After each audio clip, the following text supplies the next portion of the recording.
എന്തുകൊണ്ടാണ് നമ്മുടെ ജീവിതം ഇങ്ങനെ ദുരന്തപൂർണമായിരിക്കുന്നതെന്ന് നിങ്ങൾ ചിന്തിച്ചിട്ടുണ്ടോ?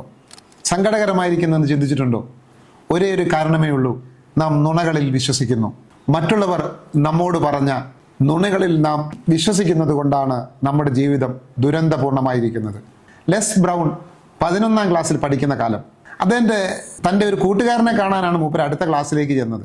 പെട്ടെന്ന് ആ ക്ലാസ്സിലേക്ക് കയറി വന്ന വാഷിങ്ടൺ ലെസ് ബ്രൗണിനോട് ബോർഡിൽ എന്തോ എഴുതാൻ ആവശ്യപ്പെട്ടു.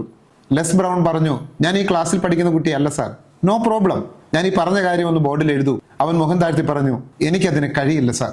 അധ്യാപകൻ ചോദിച്ചു, എന്തുകൊണ്ട്? ഞാനൊരു മന്ദബുദ്ധിയാണ്. വാഷിങ്ടൺ എന്ന അധ്യാപകൻ പറഞ്ഞു, മോനെ ലെസ്, മറ്റുള്ളവർ നിന്നെക്കുറിച്ച് പറയുന്ന കാര്യങ്ങൾ നിന്നെക്കുറിച്ചുള്ള യാഥാർത്ഥ്യമായിരിക്കണമെന്ന് ഒരു നിർബന്ധവുമില്ല.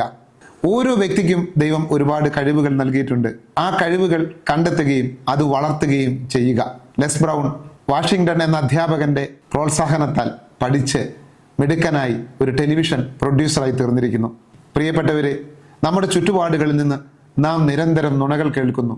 നിനക്ക് കഴിവില്ല, നിനക്ക് ബുദ്ധിയില്ല, നിന്നെ കൊണ്ടത് പറ്റില്ല, നിന്നെ കൊണ്ടത് സാധിക്കില്ല, നിനക്കൊരിക്കലും അത് കഴിയുകയില്ല. ഇതൊക്കെ നുണകളാണ്. ആ നുണകളിൽ നിങ്ങൾ വിശ്വസിച്ച് തുടങ്ങുമ്പോഴാണ് നമ്മുടെ ജീവിതം ദുരന്തമായി തീരുന്നത്. ആ നുണകളെ തട്ടിക്കളഞ്ഞ് യാഥാർത്ഥ്യത്തിൽ വിശ്വസിക്കുക. സൃഷ്ടകർത്താവ് നിങ്ങളെ ഓരോരുത്തരെയും എത്രമാത്രം അമൂല്യരായിട്ടാണ് സൃഷ്ടിച്ചിരിക്കുന്നതെന്ന് തിരിച്ചറിയുക. അവിടെ നിന്ന് ആരംഭിക്കുക.